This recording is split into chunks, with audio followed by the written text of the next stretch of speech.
Kontoob.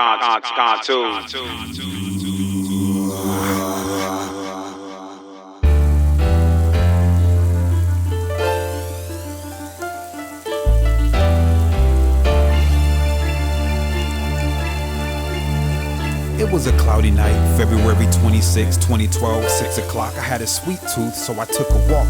Mission 7-Eleven, 30 minutes away. I'm only 17, so I don't mind walking on rainy days. T-Mobile phone inside of my hoodie pocket. I figured it would rain, so I'm hoodie rocking.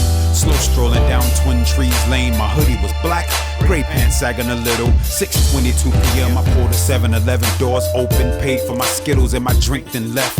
It took me 2 minutes. At 6:24 I'm leaving the store, carrying my drink in a brown plastic bag. On my way home the same way I went.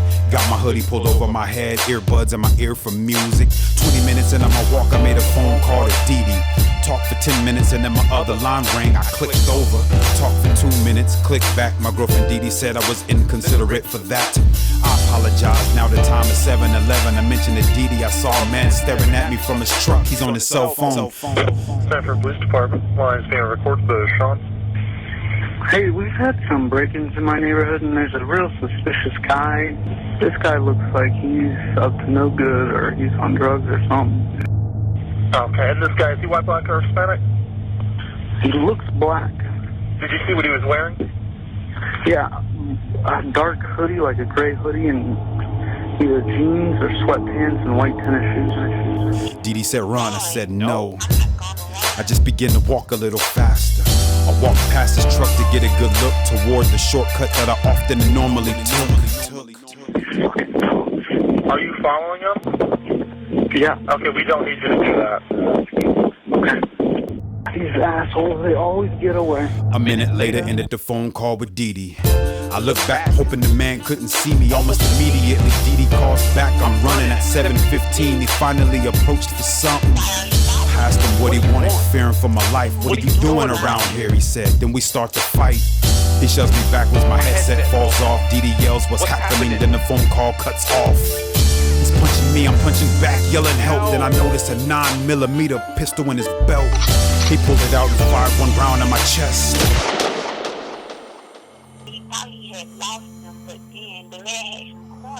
Why did you shoot me? I mumbled under my breath. I fell face down and died instantly. He straddled my dead body and he's still trying to wrestle me. After I didn't move, he wrapped his hands around his 9. Then I heard him say get 911 on the line. 911, do you need police, fire, medical? Maybe both, I'm not sure. There's just someone screaming outside.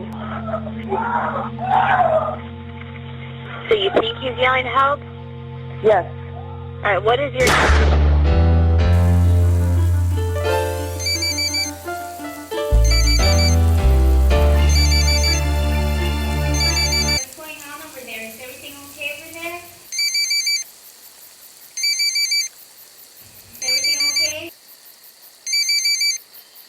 Are you okay?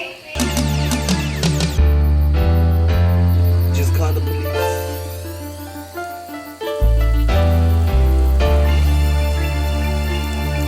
Good morning, police, fire, medical. I don't know what's happening. Someone's on the ground.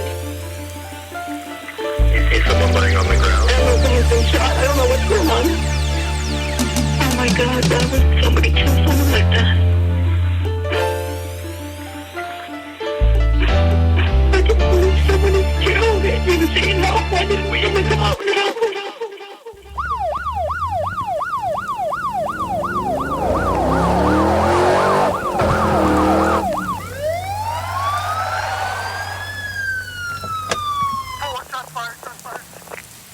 Copy, shots fired, 3802, you copy?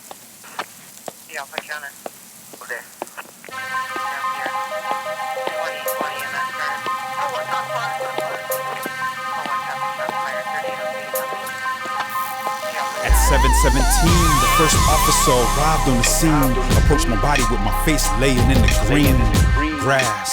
What happened, he should ask, but instead he flipped me over and attempted CPR.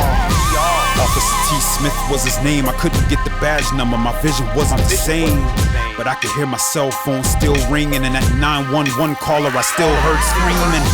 Unable to move, Unable to speak while Zimmerman getting photos of his head while it bleeds. I could hear him clearly mumbling a bullshit story to Officer Smith while he was being taken into custody. I saw Zimmerman walking off from the back.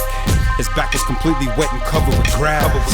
This was 7:19. By 7:25, the Sanford police had George in the car. The next 5 minutes felt like an eternity. I'm screaming, somebody save me, but nobody was hearing me.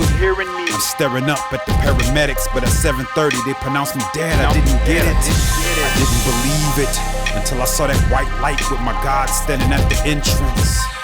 I guess it's my time to go, walking to the light, wondering how the outcome will go. Teenager is dead. He is dead through no fault of his own. He is dead because another man made assumptions. The law talks about accountability and responsibility for one's actions. Rely on your God-given common sense.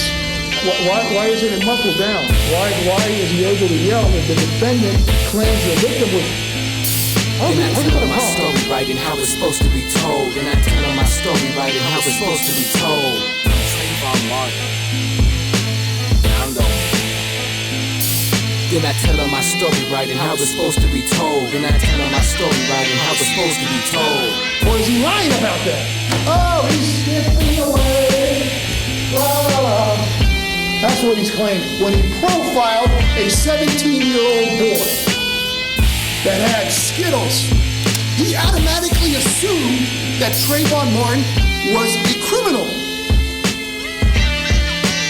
And that's why we're here.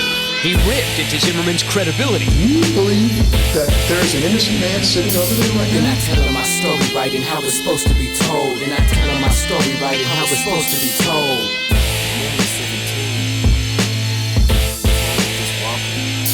Then I tell him my story right and how it's supposed to be told. And I tell him my story right and how it's supposed to be told. Why do you think it is that people feel so strongly about this case? I think it's because of who's involved. I mean, you have the victim of this case is an unarmed African-American teenager, and the person who committed the crime is essentially a white male. Although he's biracial, he's essentially thought of and identifies as a white male. So given those dynamics, it becomes automatically a racial issue, even though we'll never find out if it really was, motivated at that point in time. Back in court, Zimmerman stared blankly ahead throughout the day, barely moving until this moment. The man before you, the defendant, the man who is guilty of second-degree murder. Thank you. Tomorrow morning, it will be the defense's turn to try to persuade the jury one last time that George Zimmerman killed Trayvon Martin in self-defense. Please be seated. Members of the jury, have you reached a verdict? Would you please fold the verdict form and hand it to Deputy Jarvis? Okay, so please come. In the Circuit Court of the 18th Judicial Circuit in and for Seminole County, Florida, State of Florida versus George Zimmerman. Verdict: we, the jury, find George Zimmerman not guilty. So say we all foreperson. I don't really know how to say this, but my life ain't worth a bag of Skittles. I hate the sound of sadness, sounds like 100 fiddles, and it just keeps playing and playing. And everybody keeps saying and saying, why ain't George go to prison? I'm wondering the same thing, cause this grown man took my young life, man, and I'm still trying to say goodbye. But now at least my free soul can just fly, watching this story unfold in front of my eyes, when the man that took my life walks free and my mama cries. But I still don't hope you die, cause I'm a bigger man than you, ain't even gotta try. You a scum, but now I'm hurting more than just a little, and my family's days are feeling darker in the middle. I hate the sound of sadness, sounds like 100 fiddles, and my life ain't worth a bag of Skittle. I ain't George go to prisons, and it just keeps playing and playing. Everybody keeps saying and saying, why ain't George go to prisons, and it just keeps playing and playing. Everybody keeps saying and saying, why ain't George go to prisons, and it just keeps playing and playing. Everybody keeps saying and saying, why ain't George go to prison? I hate the sound of sadness, sounds like 100 fiddles.